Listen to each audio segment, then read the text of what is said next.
Nacional ha elaborado un anteproyecto de reformas a la Ley de Seguridad Social de las Fuerzas Armadas y el ministro de Defensa, Ricardo Patiño, ha llevado a cabo la respectiva socialización. Ricardo Patiño, ministro de Defensa, buenos días, bienvenido a Contacto Directo. Buenos días, Alfredo, ¿cómo está usted? Gusto de saludarlo. Igualmente. Me veo obligado a hacer unas breves aclaraciones sobre lo que usted acaba de decir. No son parte de las preguntas que usted me hace a mí, pero no puedo dejar de comentarlas. Le ruego que me permita unos instantes para hacerlo. En primer lugar, usted llama a Rafael Correa el líder máximo de la revolución. Claro que es el líder máximo, pero es el presidente constitucional de la República del Ecuador.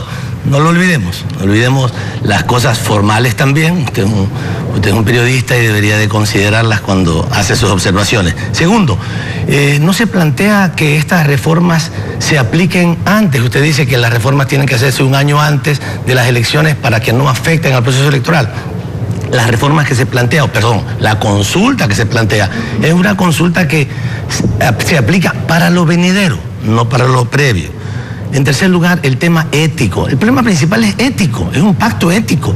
Incluso el presidente Macri tenía su plata fuera, le dispuso al administrador, regrese la plata. Me da vergüenza que me hayan descubierto que tenía los recursos afuera. Y le he dicho, señor, traiga los recursos. Es elemental que un gobernante tenga su dinero, que aunque pueden decir, puedo ponerlo en donde me da la gana, pero no es así. Un gobernante tiene que tener el dinero en el país, debe de confiar en el país. Y por último, hace referencia a que el presidente hundió a su candidato. Por favor, seamos más respetuosos con lo que decimos. No, insisto, no es el tema de la entrevista que usted señalaba, pero decir que el presidente Correa, que es efectivamente uno de los líderes políticos en el mundo que mayor aceptación tiene después de casi 10 años de gobierno, no puede de ninguna manera pensarse que él puede hundir a un candidato. Todo lo que él hacía era favorecer a sus candidatos.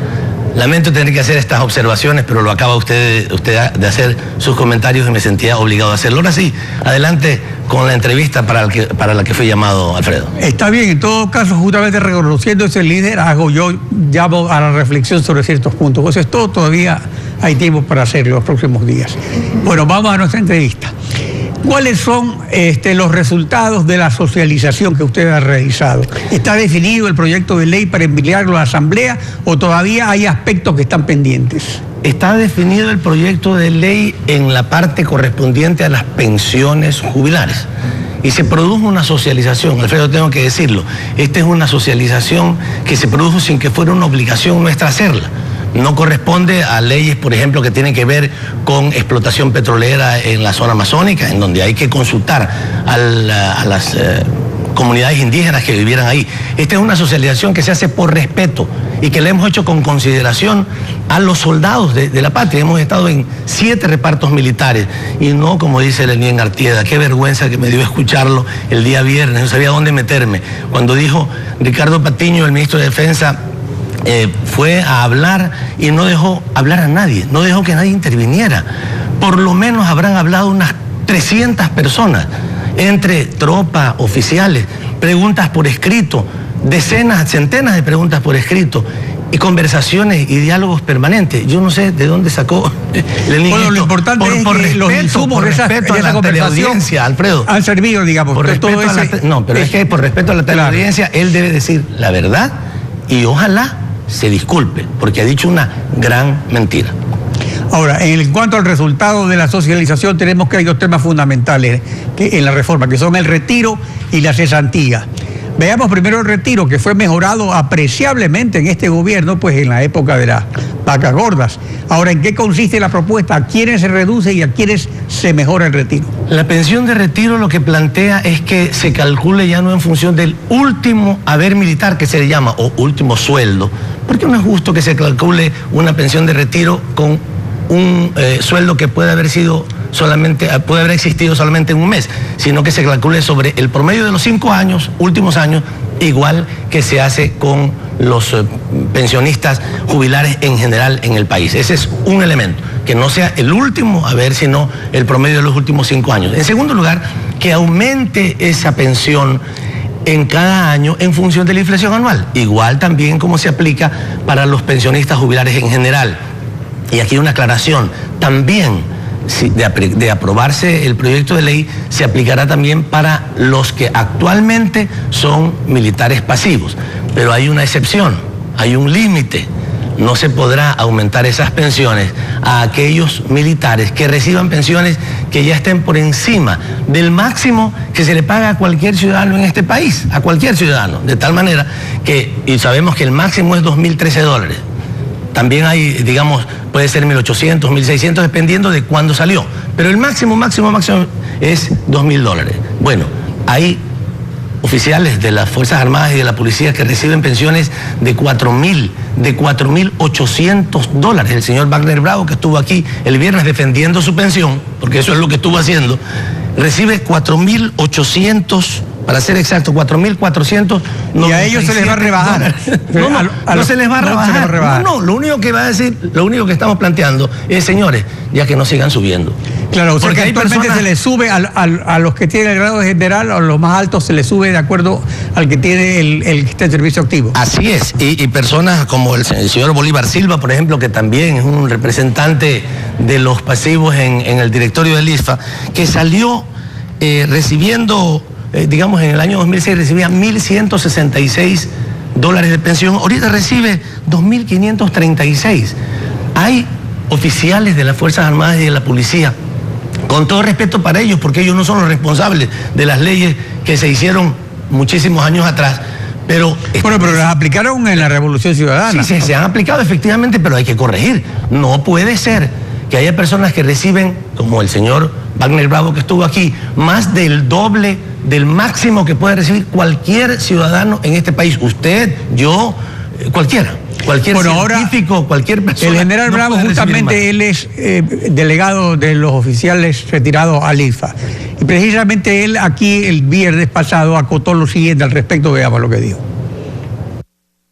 Si yo me permito aportar el 23% de mi sueldo, con eso yo aportaba en los últimos grados de mi carrera militar cerca de $1.300 a la Seguridad Social. De acuerdo a lo que dicen los principios de la Seguridad Social, de la equidad, tengo que recibir un aporte a lo mismo. Son 161 días que no se reúne el Consejo Directivo del ISFA. ¿Cómo puede el ministro de Defensa, que está actuando en este momento políticamente en los cuarteles, tratando de inducir a los militares a aceptar una reforma que no la conoce él bien? El problema no se ha determinado, el problema se lo determina con un cálculo actuarial. Pero si él no se ha posesionado como presidente del Consejo Directivo, no ha reunido a ese Consejo Directivo en cierta forma también quemi-importista de la Seguridad Social Militar e irresponsable, ¿cómo puede conocer cuál es el problema? Si el Consejo Directivo, en donde están representados nosotros los pasivos, el personal en activo y también la parte política con el ministro de Defensa, no conoce ese problema. No se reunió el Consejo Directivo del ISFA, hay un estudio actuarial. ¿Se va a hacer el estudio actuarial? ¿Es necesario? Existen estudios actuariales, existen en los últimos años 4 estudios actuariales. El último, el del 2012, dice de manera explícita, es urgente una reforma a la Ley de Seguridad Social. Es urgente, es impostergable, lo dice desde el 2012. Porque no se puede sostener como está en este momento con estos desniveles. En el caso de las pensiones jubilares, es un costo directo para nosotros, es un costo directo.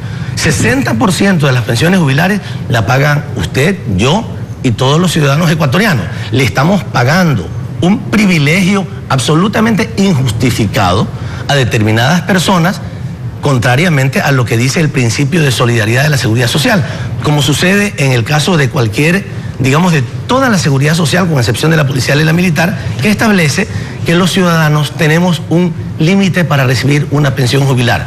Aunque usted haya tenido un promedio, Alfredo, en sus 5 mejores años. Ese es el sistema ecuatoriano, sí. En otros países es diferente, pero aportan más también los afiliados. Pero déjeme solamente decirle, en los 5 mejores promedios, el promedio de los 5 mejores años de su sueldo, usted puede tener un promedio de $8.000. No gana más de $2.000. Si tiene un promedio de 11.000, no gana más de $2.000. Solamente en este caso se establece esto, y no solamente que puede recibir mucho más, sino que también va aumentando regularmente, y esto ya no va a ver, pasemos al fondo de cesantía. En cuanto al fondo de cesantía, según su anuncio de la semana pasada, entrará análisis del ISFA.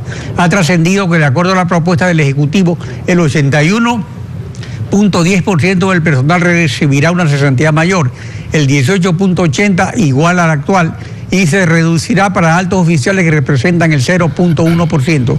¿Son correctos estos datos? ¿Esta nueva distribución se hará con los mismos aportes? Son correctos, incluso disminuyendo, la propuesta es disminuyendo el aporte personal del 6.25 al 2%. ¿Por qué? Porque el fondo de cesantía que existe actualmente es un fondo común, es un fondo que se reparte de manera totalmente injusta.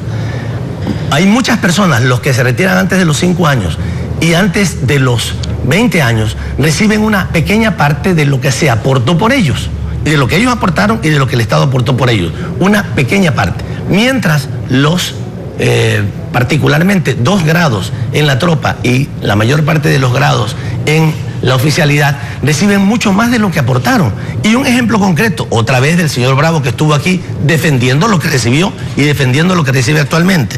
El señor Bravo aportó y el Estado aportó por él, sumado todo, $59,000 en su carrera. Veamos esto, $59,193. Es que dice que yo no conozco de lo que estoy hablando. ¿Cuánto recibió el señor cuando se fue? $173,000. O sea, se llevó una parte del fondo que no era suya, que no le correspondía. Pero así dice la ley, lamentablemente. Eso es lo que hay que cambiar. La ley dice que él puede llevarse el 100% de su último haber multiplicado por los años de servicio. Y eso le permite llevarse $173,000 con los que él se fue, más un fondito un valorcito de desvinculación que le suma en total más de $200,000 cuando aportó él y el Estado por él durante toda su carrera exactamente $59,193. Se llevó más de 3 veces lo suyo. Para llevarse eso es que otros, los que son de menor grado, no se llevaron, o los que tuvieron menos años en las Fuerzas Armadas no se lo llevaron. Eso es absolutamente injusto.